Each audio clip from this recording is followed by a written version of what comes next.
rasa memang naku mangandro angkat tili kira pona naku mangandro angkat tili kira pona.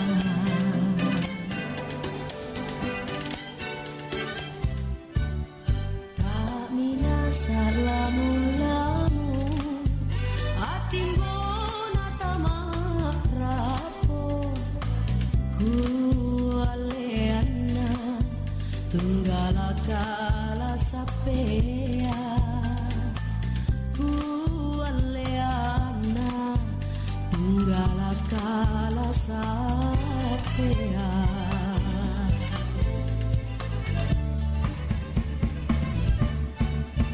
Bunga kata malate rapona kata malatu rimina santu runang kokisia nyuka rimina santu runang kokisia nyuka.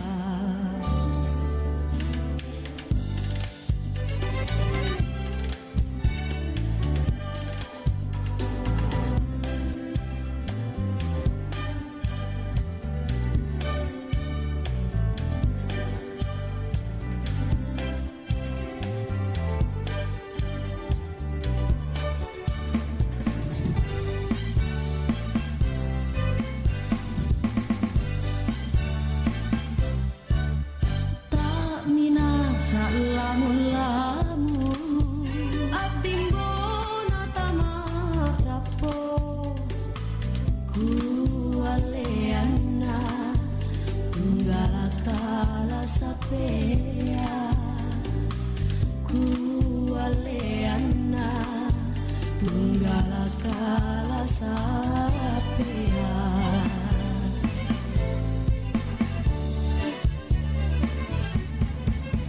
Bunga kata malate rapona kata malatu rimina sangku runang kokisia nyuka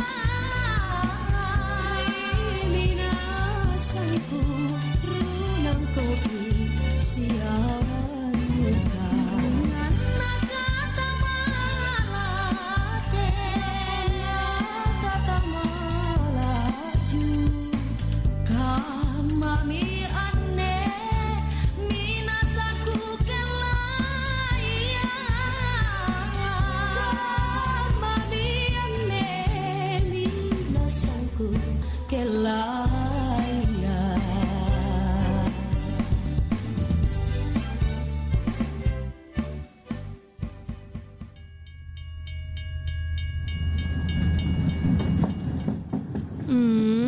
Tempat duduk pada penuh semua lagi. Iya nih. Itu ada yang kosong. Ayo cepet kita samperin. Oh iya, ayo. Eyalah, iya sih kosong. Tapi tuh lihat, ada tanda tempat duduk prioritas, bukan buat kita-kita. Gak ada yang duduk juga. Ayo Gi, duduk aja. Capek ini aku berdiri. Nah, kayak gini nih yang nggak bener. Nggak lihat tuh, ada tanda siapa aja yang boleh duduk di sini. Yang boleh duduk di sini cuma penyandang disabilitas, lansia, wanita hamil, dan yang bawa balita. Ya udah deh. Walaupun tempat duduk nggak masuk prioritas, tapi cintaku untukmu selalu jadi prioritas. Sudah tahu kan kalau julukan King of Fruit atau rajanya buah diberikan kepada durian. Nah, kalau Queen of Fruit, ratunya buah, dijuluki pada buah apa ya? Manggislah jawabannya. Kok bisa? Asli dari kawasan Asia Tenggara, terutama Indonesia dan beberapa negara tropis lainnya. Buah yang bernama Latin Garcinia mangustana ini dikatakan sebagai ratu dari segala buah karena bentuk dan segudang manfaatnya. Kandungan gizi yang tinggi dan sebagai sumber antioksidan.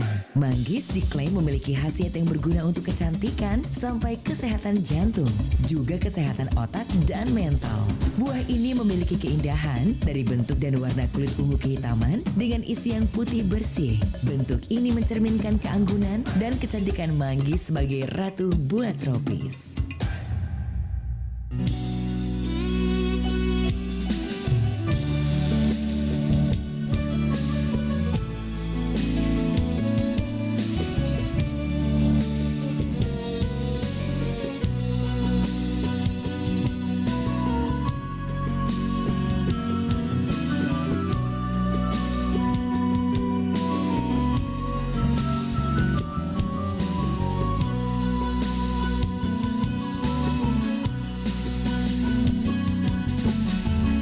Kalau makna buat aku,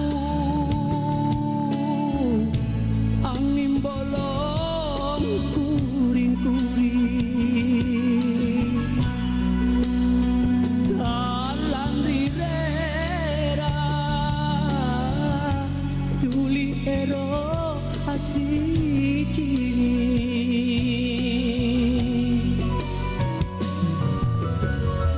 Rabi baden nilang panu,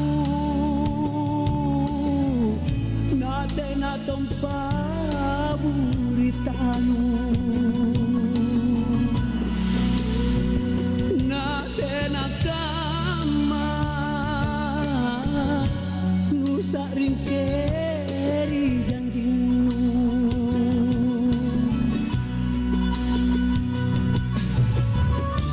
Tulin aku na nyawaku, mata yang pabatu, atinku ero angaru, jenek mata tamanya. Assalamualaikum. Rajale eroku mate, natea lampanya aku.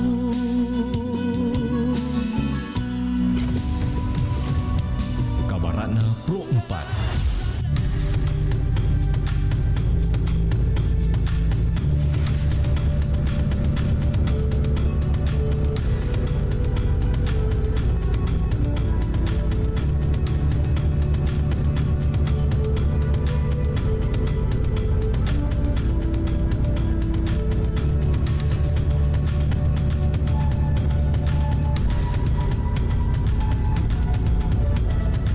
Kabarana perombat pukul 13 waktu Indonesia Tengah. Sahabat budaya Lawa Bale mungkin terdengar asing bagi sebagian orang, namun bagi masyarakat Bugis hidangan ini sangat khas dan istimewa. Berbahan dasar ikan segar dan dimakan mentah. Lawa Bale sering disebut sebagai sushi ala Bugis.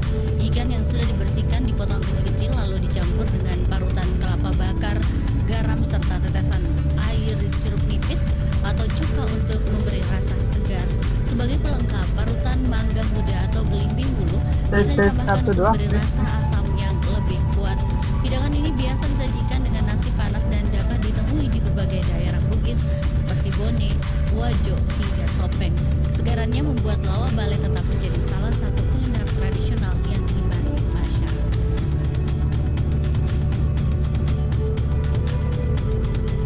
Baik sahabat budaya di mana saja berada, selanjutnya kami akan hadirkan acara berikutnya di kesempatan kita siang hari ini bersama narasumber yang seperti Assalamualaikum. nanti perbincangan bersama rekan kami Fitriani dengan Kaprodi S2 S3 BK PPS UNM dan akan membahas mengenai dunia perempuan seperti apa saat Demikian Kabaratna Pro 4.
Sulawesi Selatan.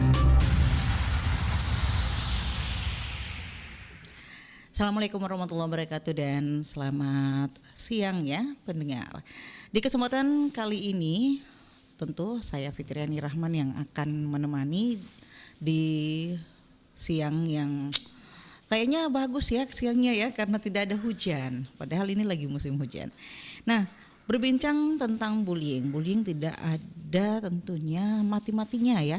Kenapa? Selalu dalam kehidupan keseharian kita ketemu dengan yang namanya bullying.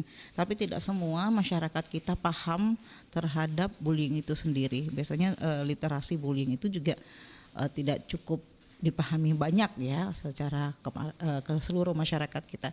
Nah, ternyata kehidupan bullying itu bukan hanya berada di kehidupan masyarakat tetapi ada juga dalam kehidupan rumah tangga. Nah, di kesempatan ini kita akan menyikapi tentang bullying itu sendiri.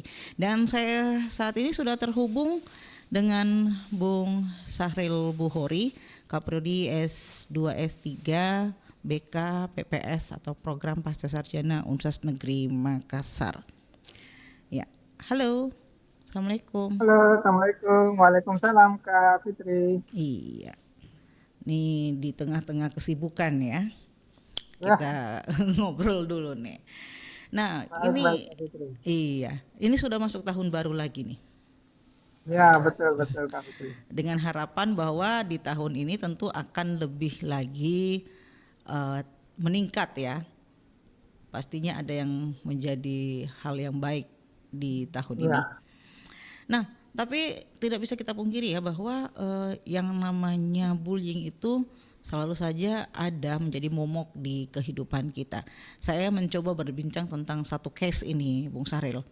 Ada satu case ya dalam sebuah rumah tangga akibat dari divorce ya atau perpisahan antara orang tua dan itu kedua orang tua yang akhirnya berimpact kepada tumbuh kembang anak. Si ibu stres dengan adanya perceraian, dengan harus menghidupi anak dan ternyata ketika stresnya hadir dilampiaskan ke anak sehingga anak ini kemudian nah sebenarnya apa sih bullying itu, Bung Sahril? Baik Kak Fitri, betul yang dikatakan oleh Kak Fitri ya, bahwa ternyata bullying itu yang selama ini yang kita ketahui biasanya terjadi di sekolah atau antar remaja, antar kalangan anak-anak atau remaja atau dewasa saja. Tetapi terkadang kita tidak sadari di rumah tangga pun terjadi ya, orang tua membuli anak begitu, bahkan suami juga bisa membuli istri gitu ya. Karena definisi bully itu sebenarnya bagaimana orang yang lebih memiliki kekuasaan itu mencoba untuk menyakiti yang kurang memiliki kekuasaan. Misalnya suami ke istri atau si bapak ibu ke anak ya, dengan tentunya menyakiti gitu ya, baik secara lisan atau secara fisik begitu atau non fisik begitu. Nah, ini yang kadang orang tua itu tidak menyadari ternyata sudah masuk kategori membuli anak sendiri begitu ya. Ya, ini saya kira hal yang sangat perlu dipahami oleh kita semua ya, khususnya bagi orang tua. Begitu Kak Fitri. Iya, nah ini kan biasanya dalam kehidupan keseharian kita tadi itu kan disampaikan bahwa bisa saja terjadi bullying antara istri ke suami, suami ke istri atau ke anak. Nah, bagaimana kemudian kondisi ini harusnya bisa terlepas dari suasana yang ada begitu, Bung Sahril? Karena kan biasanya harus butuh konseling ya, butuh konseling gitu.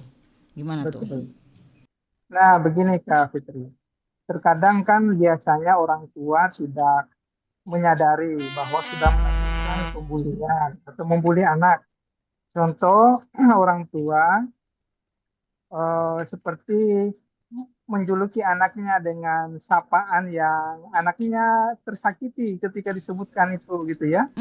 Dan terkadang ini bercanda orang tua, tapi kan ini berdampak negatif secara psikologis pada anak. Atau orang tua tidak sadar juga bahwa biasanya eh, istilahnya itu mendiami anak, tidak mengajak bicara dengan harapan anaknya berubah begitu ya. Ya. Tetapi kan kondisi anak semua tidak sama dan bisa saja anak tertentu yang tidak memiliki kekuatan psikologis ya, Mhm. resilience itu juga akan bisa tersakiti dan berdampak pada pada psikologisnya. Ada juga terkadang sering dipukul, dimarahi dengan harapan untuk berubah, tetapi sesungguhnya anak itu juga bisa melakukan hal-hal kekerasan itu di tempat lain karena tidak bisa membalas kepada orang tua atau kakaknya, kemudian dia melakukan di tempat lain. Nah, apa yang perlu dilakukan adalah dengan cara mungkin mengedukasi orang tua gitu ya, Ya. bahwa terkadang anak itu perlu kita ketahui sedini mungkin. Ketika anak dikasih begini, kira-kira berdampak positif atau negatif. Kalau dia negatif, ini juga sudah termasuk kategori membuli. Dan ini berbahaya untuk masa depan anak dan akan merubah pola pikir, pola tingkah laku, sikap kepada dirinya sendiri barangkali, dan bisa juga kepada orang lain. Gitu. Jadi tidak menutup kemungkinan ya bahwa konseling itu bisa dilakukan ke orang tua sebenarnya ya, karena bisa menjadi sumber dari kenapa anak ini kemudian menjadi depresi misalnya karena kondisi orang tua. Jadi memang yang dikonseling itu adalah orang tuanya begitu, Bung Saril. Ah, ya betul. Jadi kita perlu mengkonseling orang tua kalau memang sudah sampai pada tingkat untuk melakukan konseling. Biasanya konseling itu dilakukan, ada beberapa syarat untuk bisa dilakukan konseling. Pertama, bahwa orang itu sadar bahwa dirinya bermasalah. Ya. Ketika melakukan seperti itu kepada anak, anaknya semakin kurang bagus. Kira-kira apa cara saya yang salah atau seperti apa? Itu juga perlu diberikan konseling ya, bahwa sudah melakukan hal-hal yang buruk. Ada juga tipe yang kedua, orang tua yang tidak tahu bahwa dirinya sebenarnya bermasalah, Ya. sehingga selalu menyalahkan anak, tetapi sesungguhnya orang tua yang tidak menganggap dirinya lagi ada masalah atau perlu ada perubahan perilaku dan pikiran barangkali. Nah, ini yang paling penting untuk dilakukan konseling. Karena tidak menyadari bahwa dirinya bermasalah begitu. Sehingga perlu ada orang-orang terdekat yang mungkin bisa menyarankan untuk melakukan konseling atau ada orang-orang yang bisa memberikan edukasi supaya melakukan konseling ke konselor atau seperti apa. Baik. Gitu Kak. Ya, di penghujung perbincangan masih tentang bagaimana suasana bullying itu sendiri. Makian itu kan yang membekas ke hati dan kemudian bisa berimpact hal yang lain. Kasihan juga kalau misalnya sampai harus ada yang bunuh diri hanya karena makian ataupun cacian begitu ya. Nah, yang terakhir ini kira-kira apa yang bisa kita lakukan dalam kehidupan rumah tangga supaya rumah tangga ini sebenarnya bisa menjadi tempat pulang begitu. Tempat kembalinya setiap persoalan itu diselesaikan di rumah, bukan menjadi menjauh dari rumah begitu, Bung Saril. Baik. Pertama yang perlu kita lakukan itu saling memahami. Orang tua memahami anak, anak juga memahami orang tua. Tetapi dalam kondisi perilaku bullying ini, seyogyanya orang tua yang perlu memahami anak bagaimana kondisinya. Kalau dia disampaikan atau diejek atau diberikan julukan yang kurang pantas, anaknya itu kemudian berubah sikap bahkan semakin ini, maka orang tua harus sadar bahwa anaknya ini tidak bisa dikasih gitu ya.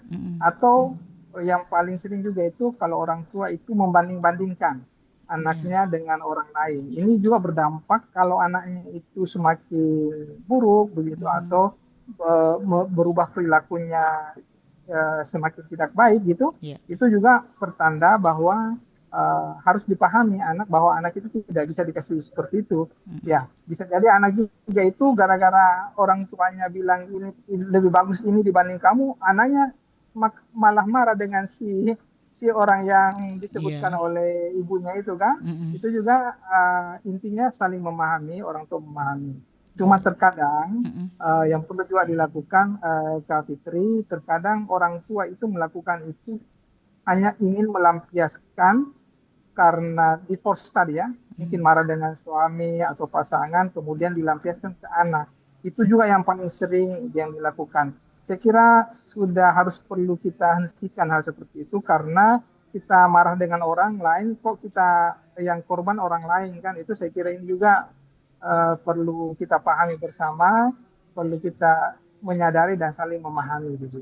Baik. Gitu, Kak Fitri. Iya, kita pengen lama-lama ya, tapi kan Bung Saril lagi ada kegiatan lain. Setidaknya kita bisa mengambil satu titik bahwa kehidupan keluarga itu tentunya diharapkan saling pemahaman antara satu dengan lainnya dan menjadikan keluarga adalah tempat kembali. Begitu ya. Terima kasih Bung Saril. Assalamualaikum. Baik, pendengar, kita baru saja bersama dengan Bung Saril Bukhori.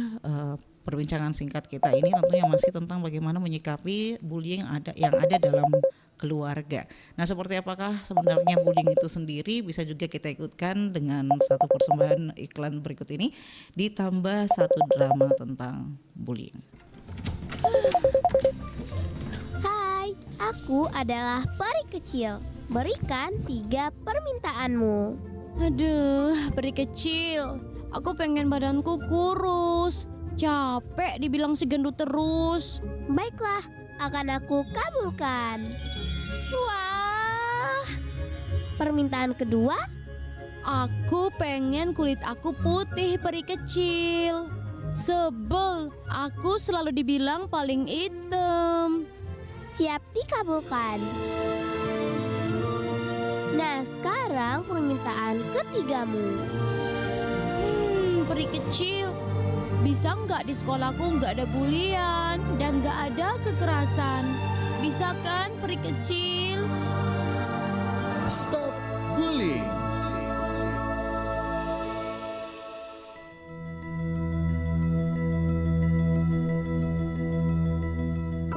Andi adalah siswi baru di SMA Alam Sari. Ia berasal dari keluarga miskin, ayahnya hanya seorang pekerja biasa dan ibunya tidak bekerja. Ia masuk ke sekolah bergengsi itu melalui jalur beasiswa. Di sekolahnya, Ani menjalani hari-hari dengan tidak mudah karena harus berhadapan dengan para pembuli.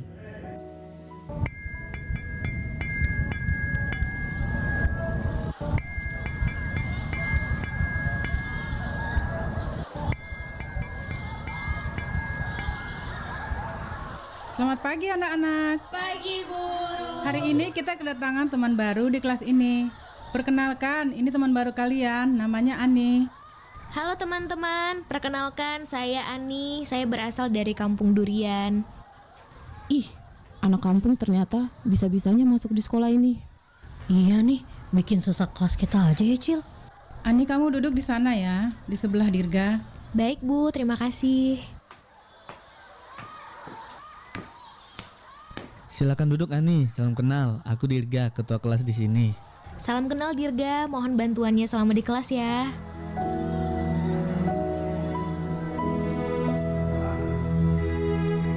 Akhirnya Ani resmi menjadi siswi baru di SMA Alam Sari.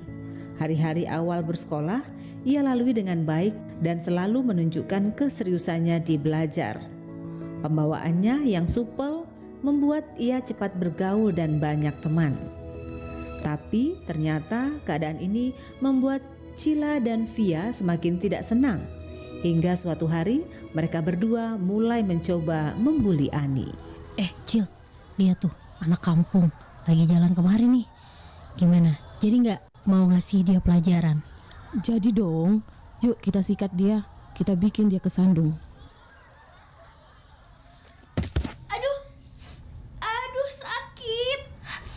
Makanya kalau jalan pakai mata dong.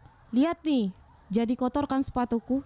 Maaf Cila, aku nggak lihat. Aku buru-buru karena dipanggil Bu Guru. Maaf katamu. Kotor nih sepatu mahal gue. Lagian lo ya, dari kemarin gue perhatiin pecicilan banget nyari perhatian sama guru. Tahu diri dong, lo itu sekolah di sini karena beasiswa, jadi nggak usah sok eksis. Iya nih Cil, emang ini anak so caper. Sama Dirga si ketua kelas, itu juga doi so akrab banget tau. Kecentilan lu, gak tahu diri lu. Maaf Cila, Via, aku nggak bermaksud mau eksis atau cari perhatian. Aku cuma fokus sekolah aja kok di sini, nggak lebih. Ah lo ya, berisik. Mulai besok lo wajib buatin kita tugas sekolah. Lo tahu kan, bokap gue pejabat. Gue bisa bikin lo dikeluarin dari sekolah ini. Iya Cila, maaf. Mulai besok tugas kalian aku yang kerjain. Maaf ya.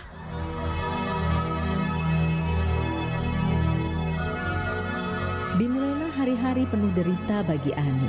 Hampir setiap hari, ia harus mengerjakan tugas Cila dan Via. Sampai suatu hari, Dirga, sang ketua kelas, tahu permasalahan ini secara tidak sengaja saat jam pulang sekolah. Mana nih? Si anak kampung itu belum juga lewat. Itu dia, Cil. Woi Ani, sini loh.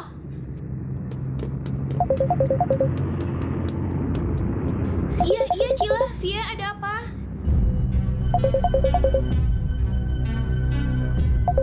Kejadian ini tanpa sengaja dilihat oleh Dirga. Dengan sigap, Dirga merekam kejadian pembulian ini untuk dijadikan bukti agar bisa dilaporkan ke guru di sekolah. Pantas aja Ani selama ini kelihatan murung dan agak tertutup. Ternyata ini penyebabnya. Aku harus bertindak supaya pembulian ini tidak terus berlangsung.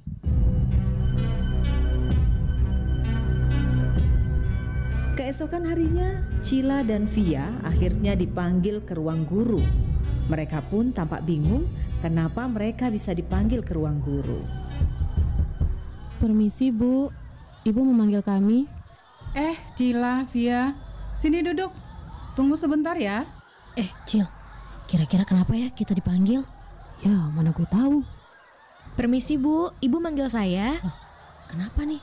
Si Ani ikut Iya Ani, masuk sini. Ada masalah kayaknya Via. Nah, kalian semua udah ada di sini.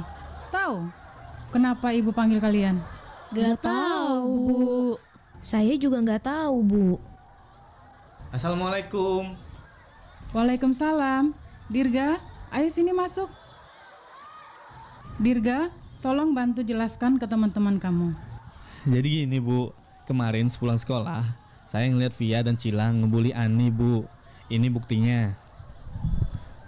Jangan sembarang nuduh lo Dirga. Mana ada kita ngebully. Udah, gak usah ribut. Karena ini udah ada bukti videonya. Kita lihat aja sama-sama.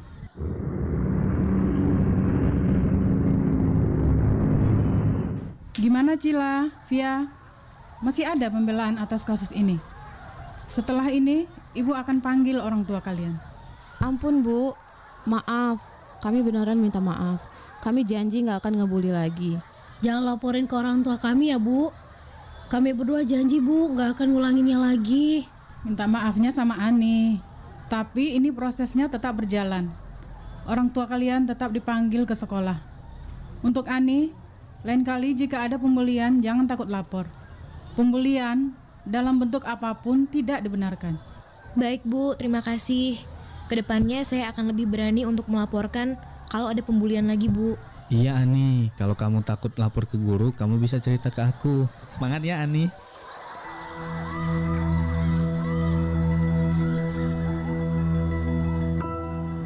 Akhirnya, Cia dan Via tidak bisa berkata apa-apa lagi. Setelah melihat video bukti yang direkam oleh Dirga, jelas sudah semua pembulian yang dilakukan oleh Cia dan Via.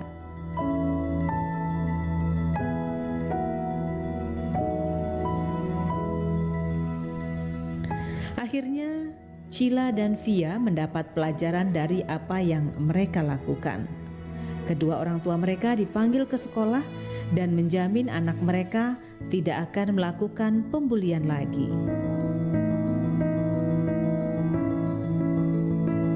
Demikian drama radio berjudul Lawan Bully. Sampai jumpa pada mini drama selanjutnya.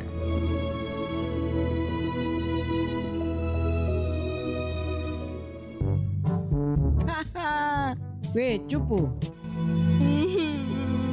Saya ada salah apa sama kamu sampai setiap hari kamu datang bicara Zat terus.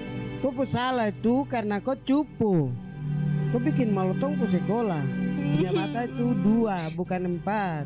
Sisio, masih kecil lagi sustilang macam ini. Makanya rawat mata itu baik-baik. Kau ini masih SMP pakai kacamata tebal. macam dengan orang tua saja. Bikin malu, kau bikin malu. Kamu jahat sekali, lebih baik sama hati saja sudah.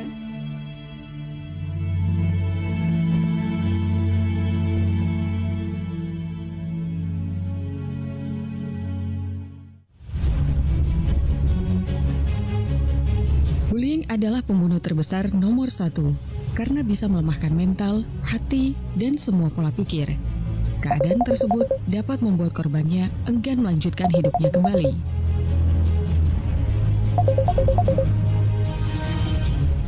Katakan tidak untuk bullying. Kita harus menghentikan sekarang sebelum menjadi budaya.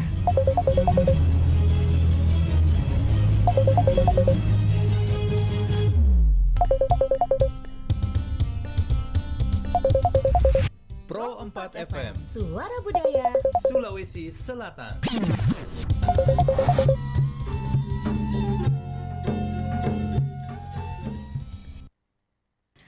Baik, kita kembali berbincang tentang bullying. Nah, bullying itu sendiri adalah perundungan yang merupakan tindakan agresif yang disengaja dan berulang kali dilakukan oleh individu atau kelompok yang lebih kuat terhadap korban yang lebih lemah. Nah, ini bertujuan untuk menyakiti, menakuti, atau mengendalikan, juga bisa karena dilakukan secara fisik, verbal, sosial ataupun psikologis. Nah, karena kita berbincang tentang bagaimana kemudian bullying itu juga mendera dalam kehidupan rumah tangga. Nah, bullying dalam keluarga itu seperti kekerasan psikologis atau fisik yang seringkali halus dan tidak disadari terjadi antara anggota keluarga, ya, misalnya saudara, anak ke orang tua ke anak, saudara ke saudara, dan lainnya. Nah, melalui kritikan yang merendahkan, candaan yang menyakitkan, kadang-kadang memunculkan manipulasi emosi atau silent treatment, atau pengabaian yang bisa berakar dari pola asuh keras. Ya, misalnya seperti case yang saya sampaikan tadi, seorang ibu karena efek divorce, perceraian, kemudian stres, akibatnya menyalurkan kekecewaannya, rasa terlukanya, ketidakmampuannya itu kepada anak, sehingga anak pun akhirnya akan mendapatkan satu efek negatif terhadap hal tersebut. Nah, munculnya konflik internal di keluarga atau adanya budaya patriarki dan berdampak serius pada kesehatan mental korban. Yang seperti saya sampaikan tadi, ada stres, ada depresi, akhirnya akan menurunkan kepercayaan diri. Nah, ini tentu yang dibutuhkan adalah kemampuan kita berkomunikasi antar keluarga, ya.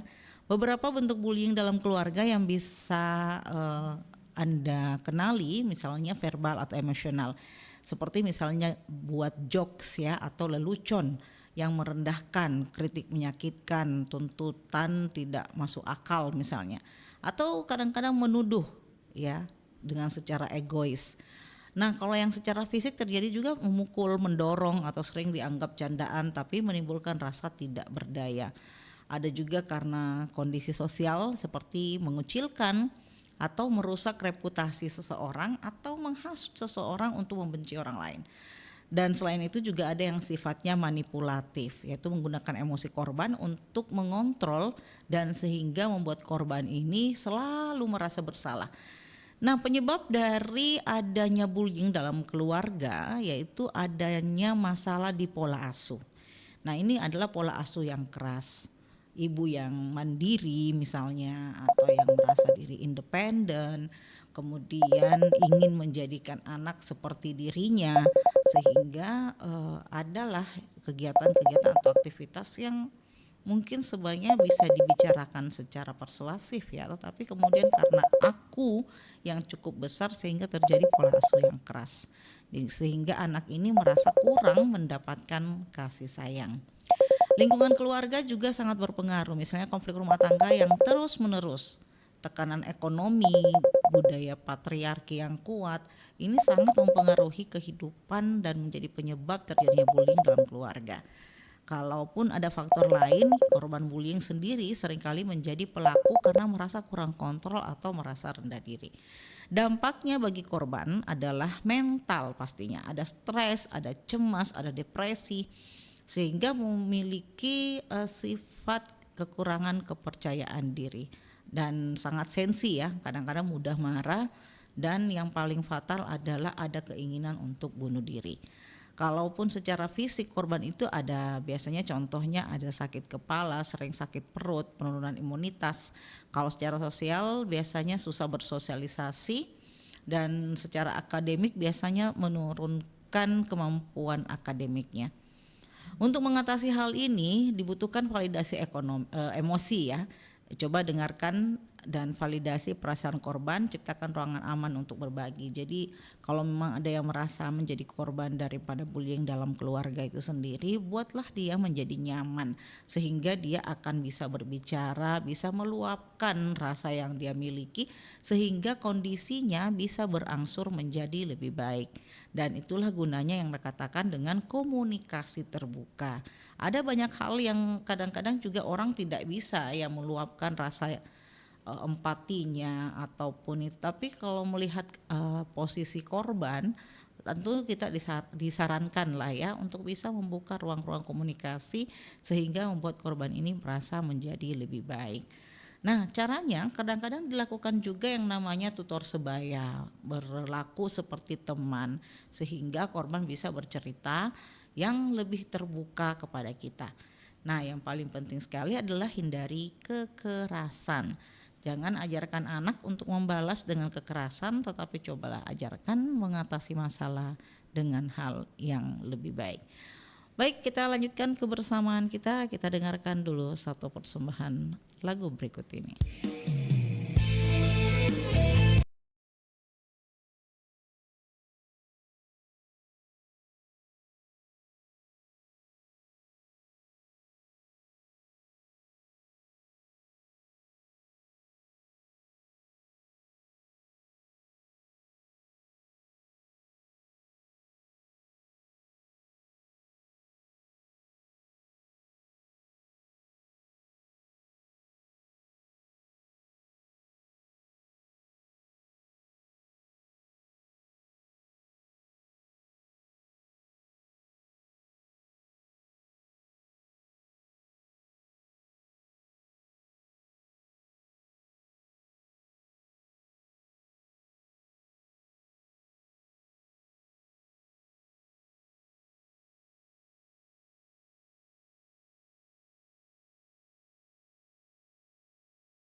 Baik, pendengar, terkadang orang tua juga tidak sadar ya telah menjadikan anak menjadi korban bullying. Bully ini ancaman, intimidasi, bahkan kekerasan yang kadang-kadang orang tua lakukan untuk mengontrol anak demi mengikuti kemauannya. Nah, perundungan tidak hanya terjadi di sekolah, di lingkungan rumah juga sering dialami anak. Nah, perlakuan bullying dalam rumah tangga ini atau lingkungan keluarga bisa dilakukan oleh siapa saja. Seperti sampaikan tadi, bisa saja seluruh anggota keluarga ini juga berpotensi melakukan hal seperti itu. Nah, kebanyakan orang tidak menyadari bahwa telah terjadi bullying di dalam keluarganya karena tindakan perundungan di keluarga dilakukan secara manipulatif dan halus sehingga dampaknya sangat merugikan bahkan bisa membahayakan nyawa anak. Menurut survei American Osteopathic Association, dampak buruk dari bullying pada anak ini menimbulkan rasa stres, depresi, gangguan kecemasan, kehilangan kepercayaan diri tadi seperti saya sampaikan tadi. Bahkan parent atau orang tua dipastikan yang dilakukan ke anak memberikan kritik, menyampaikan pendapat itu jangan sampai menyakiti perasaan anak. Baik pendengar, demikian perbincangan atau juga informasi yang kita berikan di kesempatan siang hari ini untuk Anda. Semoga Anda bisa merubah semua perilaku atau sikap yang Anda tentunya dapatkan dalam kehidupan keseharian Anda. Jangan sampai ada bullying dalam rumah tangga karena itu akan berefek yang buruk dalam kehidupan lingkungan anak-anak kita dan pastinya itu bisa memicu juga terjadi di sekolah. Saya Fitriani Rahman. Wassalamualaikum warahmatullahi wabarakatuh. Aduh, ternyata nggak bener ya info ini. Mana aku udah share link ke grup lagi. Hapus aja deh. Semoga aja belum ada yang lihat. Kenapa sih? Pagi-pagi udah ribet. Ini nih, tadi aku share link berita ke grup tapi ternyata beritanya hoax. Kan jadi nggak enak. Makanya kalau mau share berita cari sumber yang bener dong. Jangan portal sembarangan. Kalau aku sih referensinya ini nih, rri.co.id. Infonya lengkap, ada berita update tentang Jakarta, Nusantara dan dunia. Dan yang terpenting, berita-beritanya dijamin bener dan bukan hoax. Apa tadi? rri.co.id. Wah, iya nih, lengkap ya infonya. Ada juga berita foto, video, infografis, dan bisa sambil streaming RRI juga. Wah, mantep sih ini. Pokoknya update berita tentang daerah kita yang benar alias anti-hoax ya di rri.co.id. rri.co.id, sumber terpercaya dan teraktual.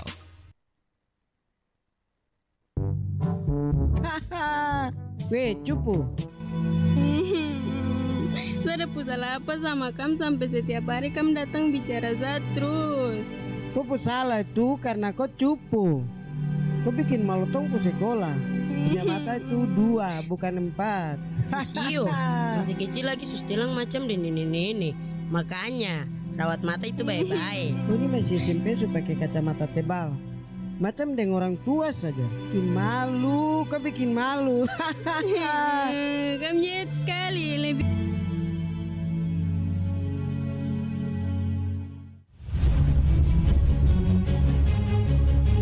Bullying adalah pembunuh terbesar nomor 1 karena bisa melemahkan mental, hati, dan semua pola pikir. Keadaan tersebut dapat membuat korbannya enggan melanjutkan hidupnya kembali.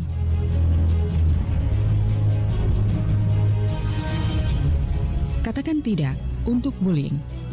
Kita harus menghentikan sekarang sebelum menjadi budaya.